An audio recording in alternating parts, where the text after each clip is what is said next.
Il y a 2 jours, j'ai réalisé une vidéo sur une jeune américaine qui avait été tuée à Baltimore par un Afro-Américain, jeune américaine qui était très engagée contre le racisme, qui était proche du mouvement Black Lives Matter et qui était donc une militante de gauche.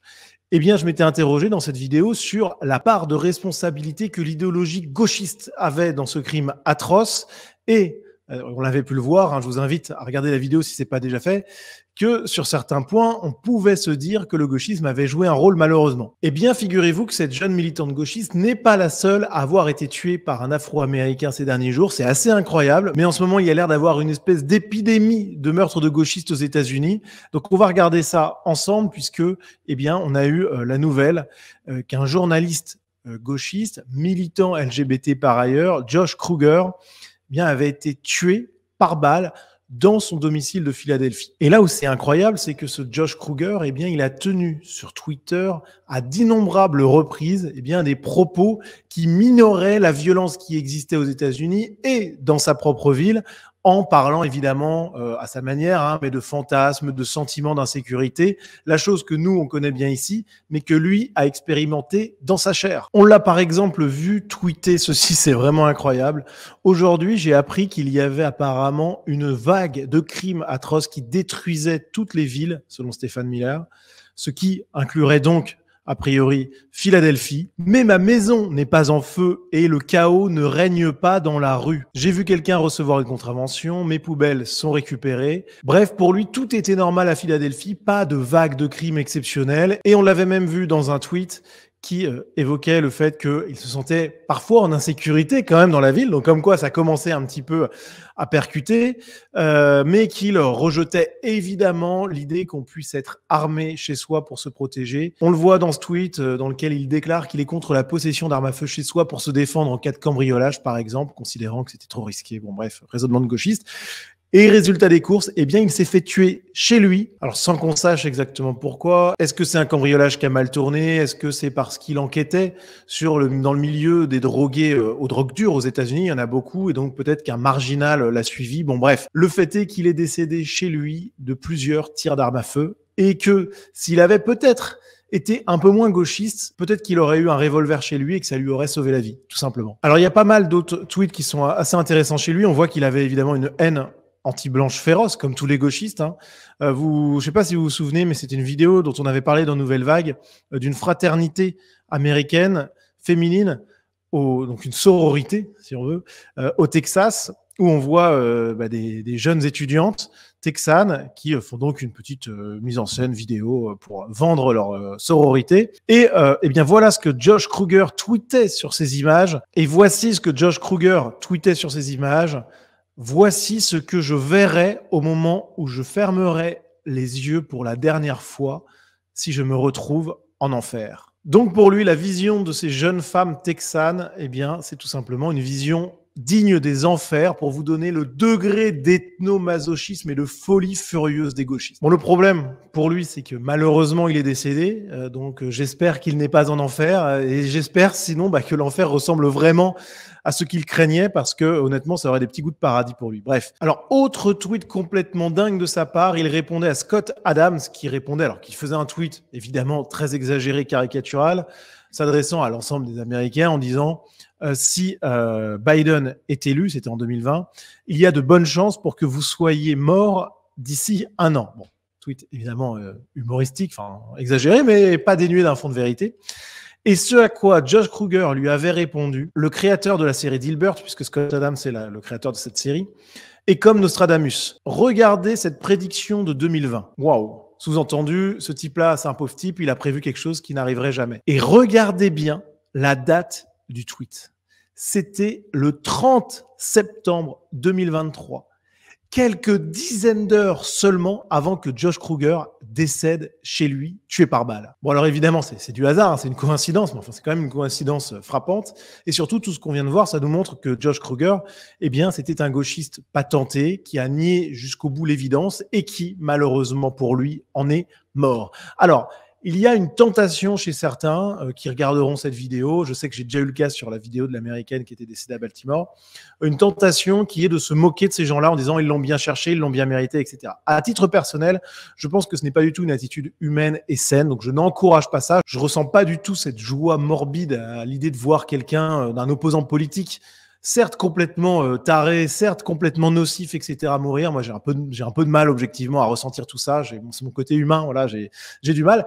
Ceci étant dit, je vais pas me réjouir, hein, mais il faut quand même noter que dans un de ses tweets publiés cette année, eh bien, il déclarait carrément qu'on pouvait se réjouir de la mort d'opposants politiques. Voilà ce qu'il disait. Donc finalement, Dieu sait que je ne suis pas du tout comme ça, Dieu sait que ça me dérange même de le dire, mais finalement, si on suit ses propres préceptes, c'est pas impossible de se réjouir de sa mort. Bon, vous voyez, moi je suis pas du tout comme ça parce que c'est terrible, mais vous voyez en tout cas le degré de saloperie de ces gens-là. Voilà, ils n'ont pas de problème à moquer, à se réjouir de la mort de leurs opposants.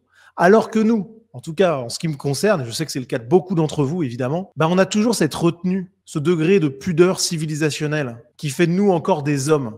Eux en face, ils sont vils, mesquins. C'est le camp de la haine. Vous savez que toujours ils nous accusent d'être le camp de la haine, des méchants, etc.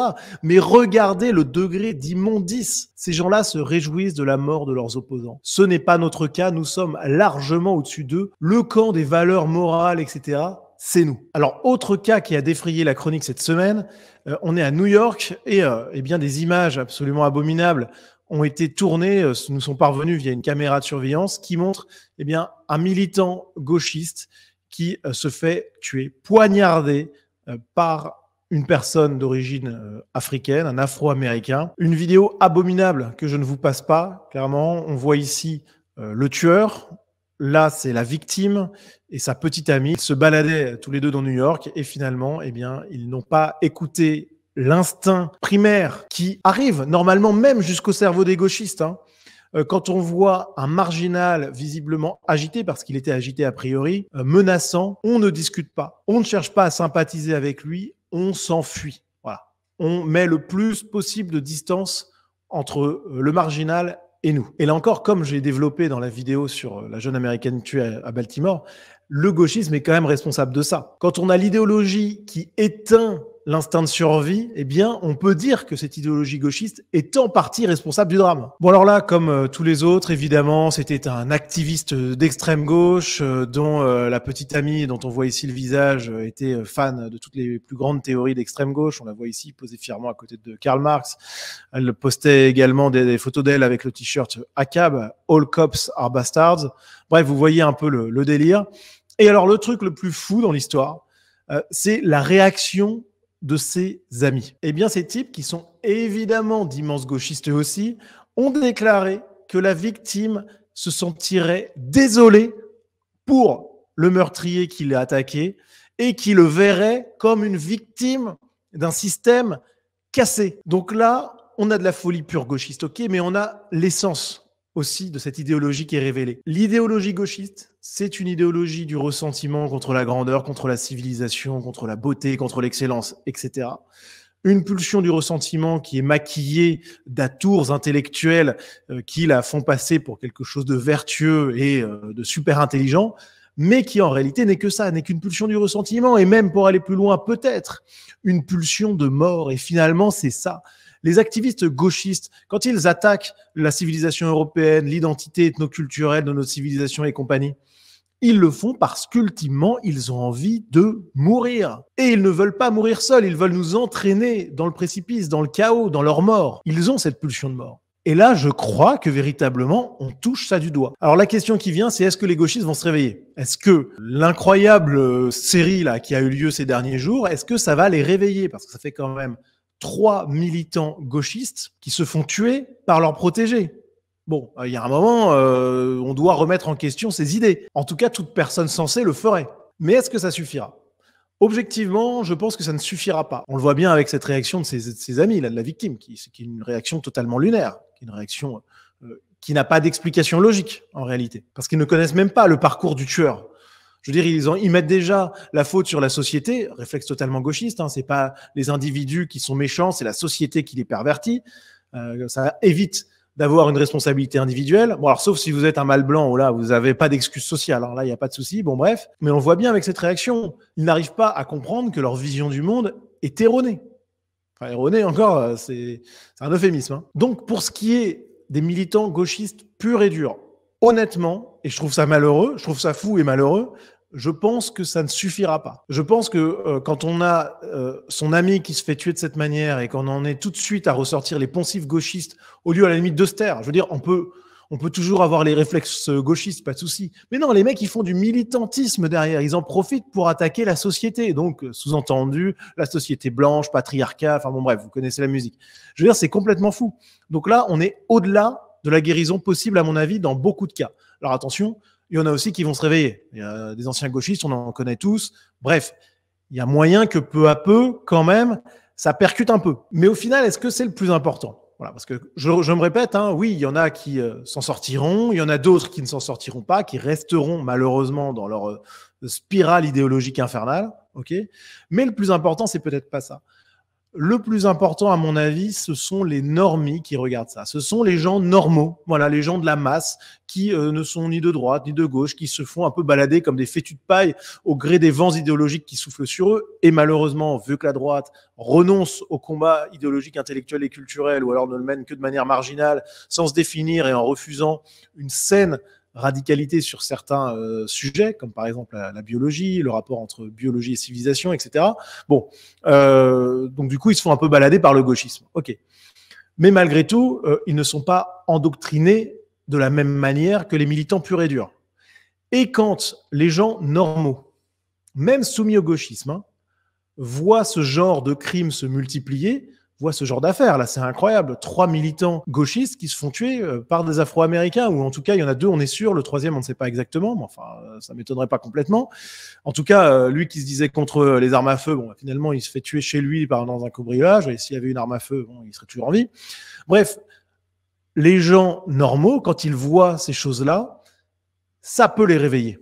Okay, je dis pas que ça sera très facile parce qu'il y a quand même un gros poids idéologique de la gauche. Donc, attention, je vais pas vous survendre la chose.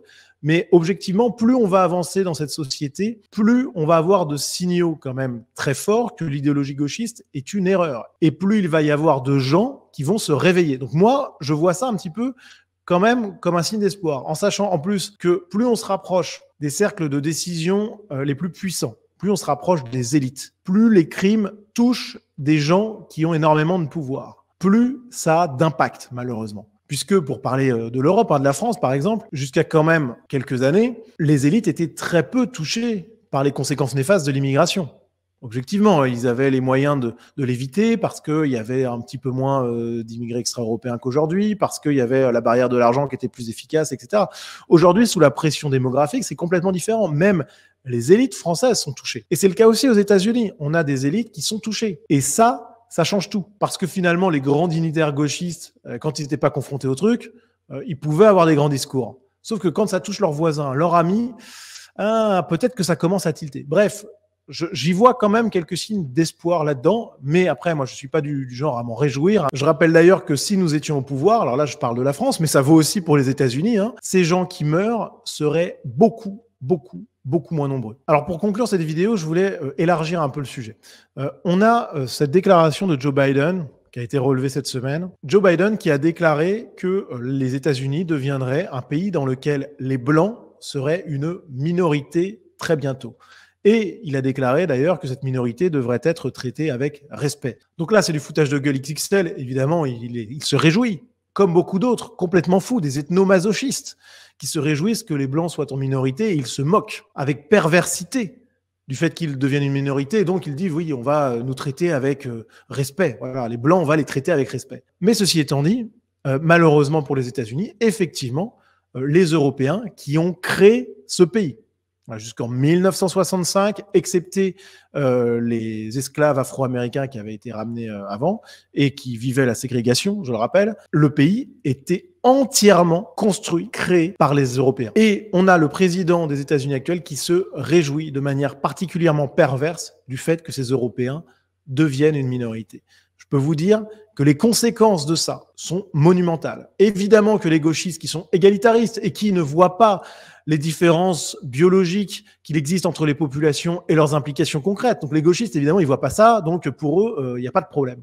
Sauf qu'en réalité, il va y avoir d'énormes problèmes et qu'on voit déjà de plus en plus, que ce soit aux États-Unis ou en Europe. Bref, ce que je veux dire par là, c'est que cette Amérique du futur, eh bien malheureusement, on en a des avant-goûts et ces avant-goûts, je viens de vous les présenter. Ce sont des meurtres gratuits, pas seulement de militants gauchistes, mais aussi, et c'est ça où c'est grave, parce qu'à la limite, si seuls les gauchistes étaient en train de payer leur politique, bon, je suis pas du genre à m'en réjouir, hein, je me répète, mais à la limite, bon, ils assument quoi. Bon, sauf que c'est pas le cas. Regardez donc ce qui s'est passé récemment dans un petit village des États-Unis. Une figure locale de la ville et père de famille apprécié, venant d'avoir son 3e enfant, tué d'une balle dans la tête par un malfaiteur notoire cumulant 66 arrestations. Je me répète, mais déjà rien que ça, 66 arrestations. On parle souvent de l'américanisation de la France. Là, l'Amérique, malheureusement, est en train de se franciser sur la question du laxisme judiciaire. Il y a plusieurs signes avant-coureurs là-dessus, j'en ai parlé en vidéo. Vraiment, c'est pas du tout une bonne chose. Bon, mais passons, parce que c'est évidemment, accessoire, c'est pas le plus important dans cette affaire, c'est que cette criminalité qui est presque intégralement causée par l'idéologie gauchiste, eh bien, elle ne touche pas que les militants de gauche. Elle touche également les Américains du quotidien. Et en France, elle touche les Français du quotidien qui ne sont pas des militants. Et voilà pourquoi c'est dégueulasse. Et voilà pourquoi on ne doit pas juste se réjouir un peu bêtement de ce genre de choses. Premièrement, parce que je trouve ça immoral, mais deuxièmement, parce que derrière, les conséquences du gauchisme sont mortelles pour tout le monde, y compris pour des gens qui ne sont pas du tout des gauchistes. Je ne vais pas préjuger, je ne sais pas ce qu'il votait, mais à mon avis, il n'a pas une tête de militant LGBTQ et pro Black Lives Matter. Ah, c'est pas trop le délire, à mon avis. Donc, il faut comprendre que le combat qu'on mène contre le gauchisme, il doit être total, parce que c'est le sort de milliers, de dizaines de milliers, et même bien plus d'innocents, de gens bien, de gens normaux, de gens du peuple, de gens, ou des élites d'ailleurs, qui pensent bien, mais de gens qui ne méritent pas de vivre l'enfer que nous font vivre les gauchistes. Voilà contre quoi on doit se battre. Voilà pour cette vidéo. Merci les amis de l'avoir suivi jusqu'au bout. Si vous voulez soutenir mon travail, n'hésitez pas. Vous avez en description un lien vers la page Tipeee qui vous permet d'accéder à la communauté Sunrise en échange d'un paiement mensuel de 5 € par mois. Vous avez accès à des vidéos exclusives, un groupe Telegram très sympa. Bref, n'hésitez pas à soutenir mon boulot. Et puis les amis, on se dit à très vite.